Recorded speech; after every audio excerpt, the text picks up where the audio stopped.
Hello everyone and welcome back to our channel Unif Prep Hub. आज की video में है करंट अफेयर्स हैं 23 मार्च के। उससे पहले मैं आपको यूनिफ प्रेप हब के वेरियस गाइडेंस प्रोग्राम्स के बारे में बताना चाहती हूँ, जिसमें सबसे पहले है जामिया और एएमयू के लिए बीए ऑनर्स का प्रोग्राम। ये स्पेशल प्रोग्राम है, इसमें हम आपको मटेरियल्स देंगे, यानी कि पर्सनलाइज नोट्स हैं जो कि हमने ऑफिशियली एंट्रेंस बेस्ड सिलेबस पे बनाए हैं।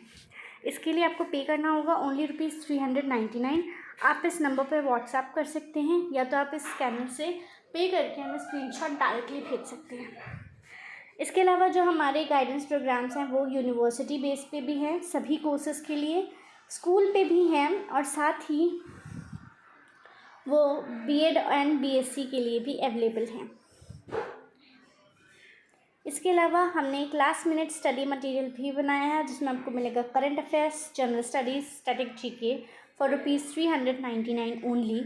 आपको कांटेक्ट करना है इस नंबर पे या फिर इस स्कैनर से पे करना हो।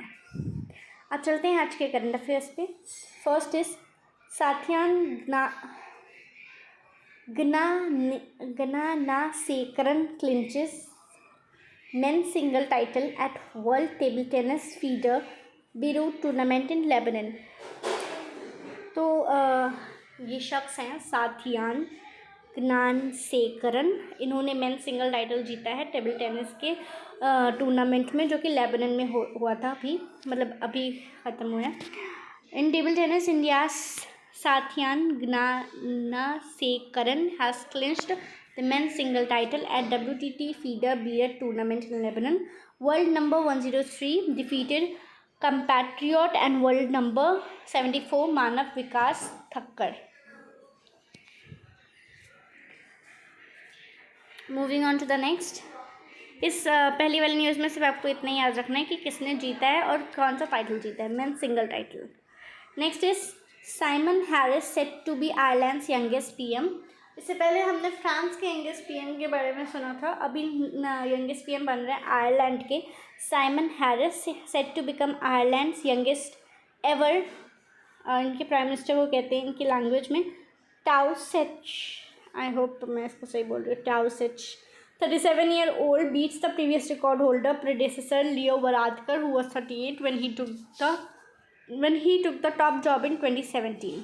कल ही परसों की न्यूज़ ये आपने पढ़ी थी कि लियो वरादकर ने रिज़ाइन कर दिया है। वो आयरलैंड के पीएम थे, पॉलिटिकल और पर्सनल रीजन साइड किए थे उन्होंने, और साथ ही उन्होंने अपनी पार्टी की लीडरशिप से भी रिज़ाइन किया था।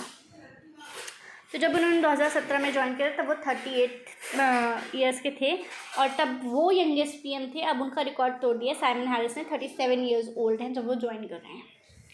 Moving on to the next, Vietnamese President Vo Van Thiong resigns 1 year after his election. ऐसा लग रहा है सबकी रिज़ाइन की लहर चल रही है। वियतनाम के प्रेसिडेंट हैं वो वान थ्योंग, उन्होंने इलेक्शन के 1 साल बाद रेजिग्नेशन दे दिया है। He is the second president to resign in 2 years amid an anti corruption crackdown. ये 2 साल में दूसरे प्रेसिडेंट हैं जिन्होंने रिज़ाइन किया है, और साथ ही वहाँ एंटी करप्शन क्रैकडाउन जो चल रहा है उसमें भी जो पिछले 2 साल से चल रहा है। Moving on to the next, India launches operation Indravati to evacuate its nationals from Haiti to Dominican Republic. India ने ऑपरेशन इंद्रावती लॉन्च किया है अपने नेटिव्स को बचाने के लिए जो हैती में हैं, और उनको डोमिनिकन रिपब्लिक भेजा जाएगा।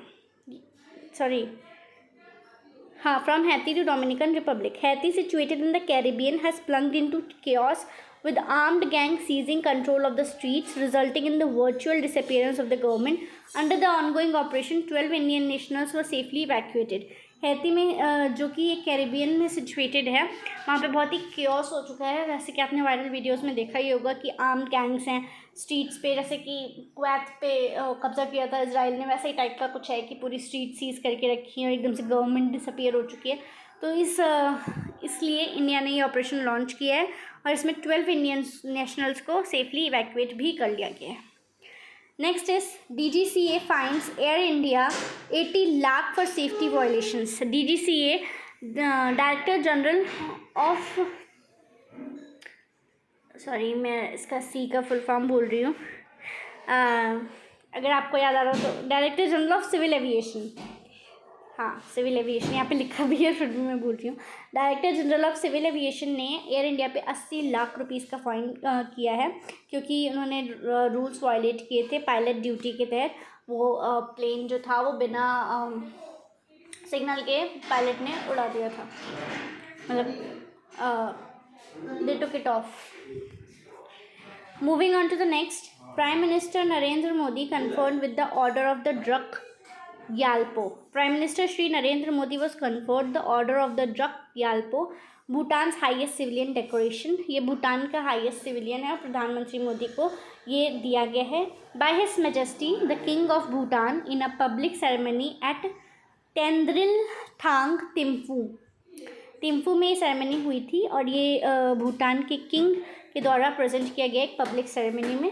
Prime minister Modi is the first foreign leader to be given this prestigious award. Prime minister Modi Bhutan में, मतलब इन्होंने हिस्ट्री रख दी है कि ये पहले पर्सन है, पहले लीडर हैं, फॉरेन लीडर हैं जिनको ये हाईएस्ट सिविलियन भूटान का दिया गया है। His majesty the king of Bhutan had announced the conferment of the award during Bhutan's 114th national day. जब ये अनाउंस हुआ था तब भूटान का 114th नेशनल डे सेलिब्रेशन था, जो कि थिम्फू में हो रहा है दिसंबर 2021 में। Next is world meteorological days observed on 23rd March.